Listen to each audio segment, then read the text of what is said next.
Just because the storm doesn't go away doesn't mean that God is powerless. And it doesn't mean, like some false teachers claim, that you don't have enough faith. Don't believe that nonsense. It's not a lack of faith if things don't go your way. Look at the Apostle Paul. He was a man of great faith.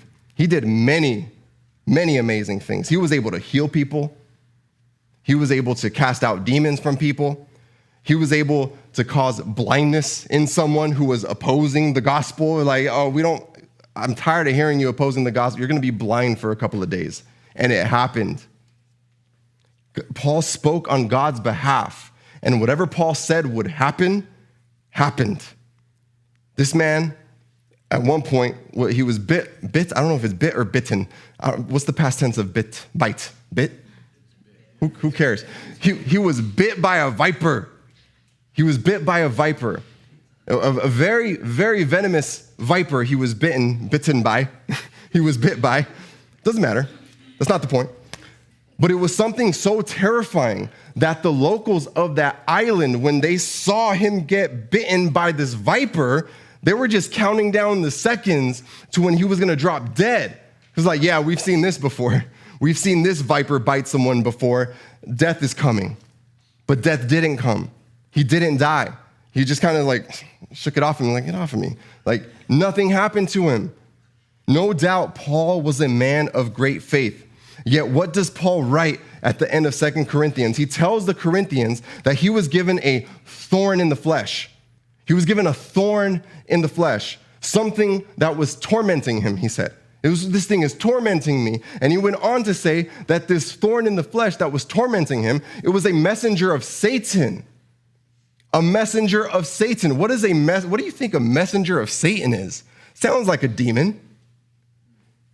A messenger of Satan was tormenting him. So of course, this great man of faith, all he needs to do is cast out the demon, right? In Jesus' name, mustard seed of faith. You can move a mountain, right? No problem. It's not what happened. Paul pleaded with the Lord over and over and over again for this thorn, this torment, for this demon to be removed from him.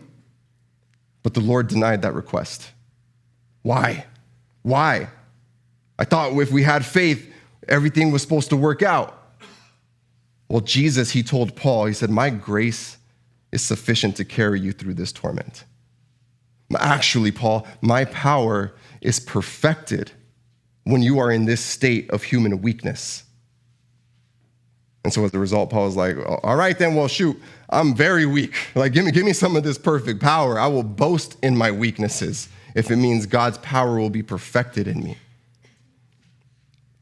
And here's something else to think about in regards to faith.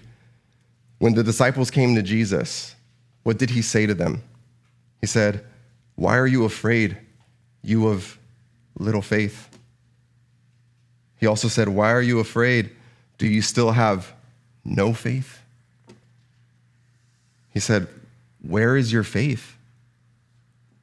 Interesting that though they had no faith, or they were lacking faith, or their faith was temporarily misplaced, Jesus still demonstrated his power to shut the storm down. He shut it down. Look, I'm not trying to build any doctrine off of this. All I'm saying is it's an example of the sovereignty of God, exclusive of our faith or lack thereof.